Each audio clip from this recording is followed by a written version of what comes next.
Pelanggaran, Pak. Contoh pelanggaran sosial Ya, yang sering Yang ada terjadi di Santo Thomas. yang ada di Santo Thomas 1. Ya. Iya. Contoh pelanggaran sosial di Santo Thomas 1 itu yang pertama perkelahian, yang kedua pencurian, yang ketiga pembulian, yang keempat community, nah, yang kelima cakap kotor. Itulah beberapa contoh pelanggaran sosial. Kalau yang kedua, Pak, sanksi apa yang diberikan kepada siswa atau siswi yang melanggar? Sanksinya ya tergantung masalahnya besar atau ringannya masalah. Kalau dia tahap ringan, dia mungkin kita akan berikan teguran, ya kan, memberikan teguran. Di tahap menengah, dia masalah yang menengah itu kita akan panggil orang tuanya, berikan surat perjanjian. Kalau yang agak besar dia masalahnya, kita panggil orang tuanya, kita berikan surat perjanjiannya, dicap materaikan 10.000 beserta tanda tangan pimpinan sekolah. Kalau lebih parah lagi, dia bisa kemungkinan besar bisa dikeluarkan dari sekolah. Nah, itulah beberapa sanksi yang bisa diberikan.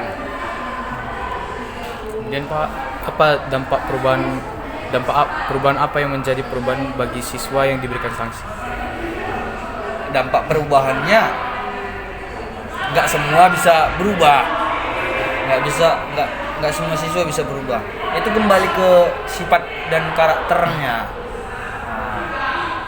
Tapi rata-rata yang saya lihat anak-anak yang bermasalah setelah diberikan sanksi-sanksi biasanya berubah ke arah yang lebih positif, berubah ke arah yang lebih baik lagi.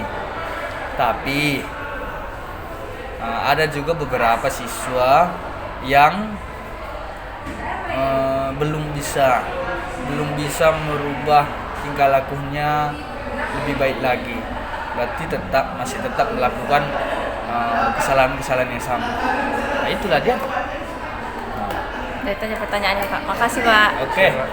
Bu, terlebih dahulu kami ucapkan selamat siang, Bu. Perkenalkan, saya Lia Amanda dan rekan saya Mahardika dari 10 MB7. Izin mewawancarai Bu untuk kebutuhan tugas kami, Bu. Nah, Bu, pertanyaan pertama nih, Bu. Gejala sosial atau pelanggaran apa, Bu, yang sering terjadi di SMA Santo Thomas 1 ini, Bu?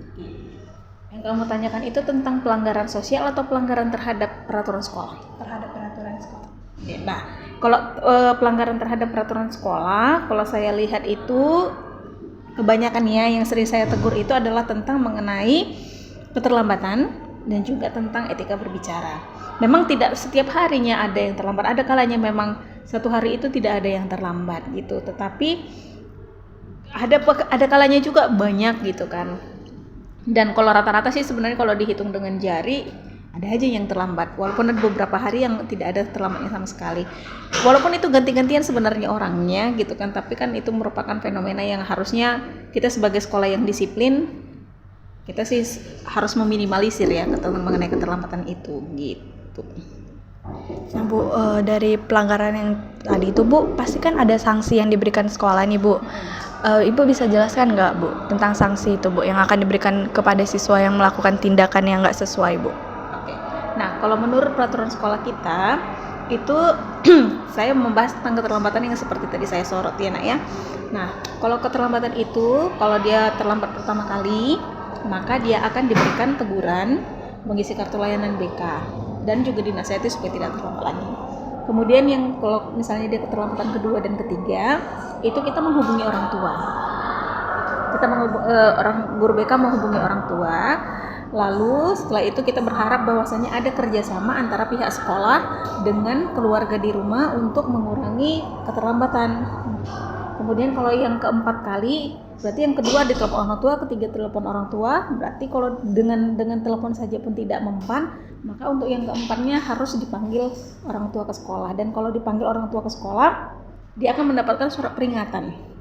Yang isinya itu dia mengisi surat perjanjian yang isinya 100 poin pelanggaran siswa. Dan kalau sudah mencapai 300 itu berarti harus keluar dari sekolah ini. Itu menurut peraturan sekolah. Gitu Bu. Nah Bu, pertanyaan ketiga disampaikan oleh rekan saya Bu. Lalu Bu, dampak perubahan apa yang menjadi perubahan bagi siswa yang diberikan sanksi? Nah kalau saya perhatikan, itu kalau setelah teguran pertama atau setelah ditelepon orang tua gitu kan, itu banyak yang berkurang keterlambatannya. Kalaupun memang ada yang harus SPO, itu ada hanya sekian 0,0 sekian persen dari seluruh jumlah siswa di sini. Dan ketika sudah kita panggil orang tua, biasanya ada perubahan perilaku. Tapi kalaupun tidak ada perubahan perilaku, maka kita akan naikkan tingkatnya lagi. Jadi di sini itu sesuai dengan aturan sekolah semuanya. Gitu. Jadi kita berdasarkan apa yang kita pegang, itulah yang kita berikan kepada siswa. Saya sih berharap mudah-mudahan tidak ada yang sampai SP3 gitu, hanya gara-gara terlambat. Kalau itu berarti parah banget deh. Dia berarti tiap hari terlambat gitu. Bu, tadi kan udah kami sampaikan kan Bu, beberapa pertanyaan kami udah kami terima juga jawaban dari Ibu. Nah, terima kasih ya Bu atas waktu Ibu. Kami ucapkan terima kasih Bu sekali lagi. Ibu, Iya, selamat pagi. perkenalkan saya Zaneta dan ini rekan saya Leo. Kami dari kelompok 4 kelas 10 MB7. Saat ini mau mewawancara Ibu terkait beberapa pertanyaan yang berkaitan dengan gejala sosial ataupun pelanggaran-pelanggaran yang pernah terjadi di sekolah kita. Mungkin pertanyaan-pertanyaannya boleh disampaikan oleh rekan saya. Untuk pertanyaan pertama, selama ini Bu, apakah ada gejala sosial atau pelanggaran yang sering terjadi di STOSA ini? Apa saja kira-kira ya Bu? Ini dipegang. Oke, jadi untuk pelanggaran sosial itu tentu ada ya nak. Jadi tapi tergolong kategori pelanggaran yang rendah gitu dia. Itu tentang etika berpakaian. Nah, jadi misalnya kalau ke sekolah, itu masuk gerbang sekolah semestinya jaket dibuka gitu. Nah, untuk beberapa siswa itu memang melihat ibu lihat buka jaket, atau ketika ada guru baru buka jaket gitu. Kemudian aksesoris itu tidak boleh pakai kan. Aksesoris itu contohnya anting perempuan khususnya ya, kemudian kalung. Nah, laki-laki perempuan itu mau menggunakan gelang. Nah, hal-hal seperti itu tidak boleh gitu. Makanya kenapa kalau berpapasan ibu suka tegur gitu, karena hal-hal yang seperti ini itu tidak boleh gitu. Kemudian ada juga tentang kedisiplinan. Contohnya keterlambatan tiba di sekolah gitu. Jadi di jam 7.20 semestinya kalian itu ada di dalam kelas, karena setelah bel kalian langsung ibadat gitu kan nak.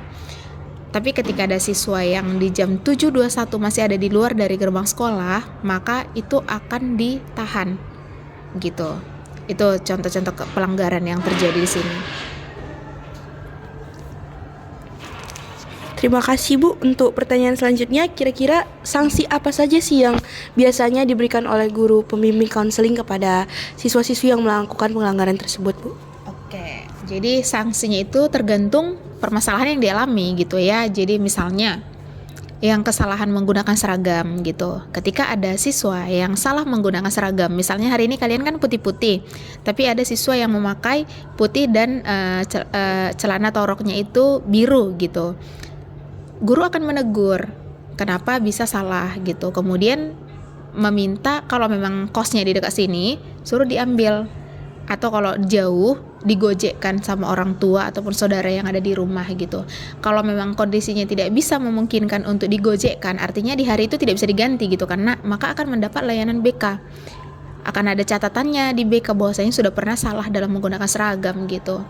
Kemudian untuk keterlambatan, ketika ada siswa yang terlambat, itu akan ditahan dulu supaya tidak mengganggu ibadat di jam 7.20. Kalian ibadat 7.20 sampai 7.30 ya. Nah, itu kan ibadat gitu. Ditahan dulu siswa tersebut supaya tidak mengganggu ibadat, kemudian diberikan layanan BK. Ditanya alasannya kenapa terlambat. gitu. Karena ada juga keterlambatan ini yang bisa ditoleransi, nak, tidak usah diberikan sanksi. Misalnya ketika ban bocor di jalan, kemudian difotoin, dikasih lihat sama wali kelas gitu kan. Hal-hal yang seperti ini kan yang tidak terduga gitu. Nah, yang hal seperti ini ditoleransi, tidak diberikan sanksi, boleh naik ke kelas gitu. Tapi ketika alasannya itu adalah karena terlambat bangun atau lama pesan Gojek atau lama sarapan, nah hal yang seperti ini akan diberikan sanksi berupa layanan BK gitu. Siswa yang bersangkutan akan mendapat monitoring dan pembinaan dari guru BK. Ketika keterlambatan itu 2 kali oleh siswa yang sama, misalnya seperti Leo nih, hari ini terlambat, kemudian terlambat lagi di semester yang sama, maka guru BK akan menghubungi orang tua siswa, orang tua Leo gitu, kemudian menyampaikan tentang keterlambatan Leo, mendiskusikan bagaimana solusinya, menyampaikan juga ke wali kelas gitu. Ketika keterlambatan itu terjadi 4 kali dalam 1 semester, maka akan dikenakan SP1. Ada yang tahu poinnya berapa SP1? Kurang tahu, Bu. Boleh diberitahu, Bu? Oke, jadi kalau 1 kali kalian terlambat, poinnya itu 10 poin, nak, dalam 1 semester gitu. Tapi ketika 4 kali terlambat, berapa poinnya? Harusnya 40 ya. 100 poin. Jadi poinnya itu langsung ke 100 poin gitu. Itu langsung SP1. SP1 itu orang tua dihadirkan ke sekolah, diskusi dengan wali kelas, dengan guru BK, dan juga dengan siswa itu sendiri gitu, membahas keterlambatan siswa ini. Nah, itulah sanksi-sanksi yang diberikan, nak, gitu. Mungkin pertanyaan selanjutnya akan ditanyakan oleh Leo. Oke, silahkan. Untuk pertanyaan selanjutnya, dampak perubahan apa menjadi perubahan bagi siswa yang diberikan sanksi, Bu? Oke, jadi kalau bicara soal perubahan itu ada 2 ya. Satu ke arah yang positif, satu ke arah yang negatif gitu ya. Sejauh ini perubahan yang terjadi itu mengarah ke yang positif, nah. Jadi ketika salah seorang siswa terlambat sudah sampai di SP, tidak terulang lagi SP2 untuk keterlambatan gitu. Tapi kalau misalnya ternyata siswa yang sama ini SP, tapi SP-nya karena menyontek, ini kan udah hal yang berbeda. Artinya penanganan yang dilakukan untuk keterlambatan itu berdampak positif ke si anak gitu, karena berubah mengarah yang ke positif gitu, dia tidak mengulang lagi. Itulah kira-kira, nak. Baik, Bu, terima kasih. Mungkin pertanyaan kami sudah cukup untuk memenuhi tugas kami. Atas kesempatan yang sudah Ibu berikan, kami ucapkan terima kasih banyak, Bu. Selamat pagi. Jam istirahat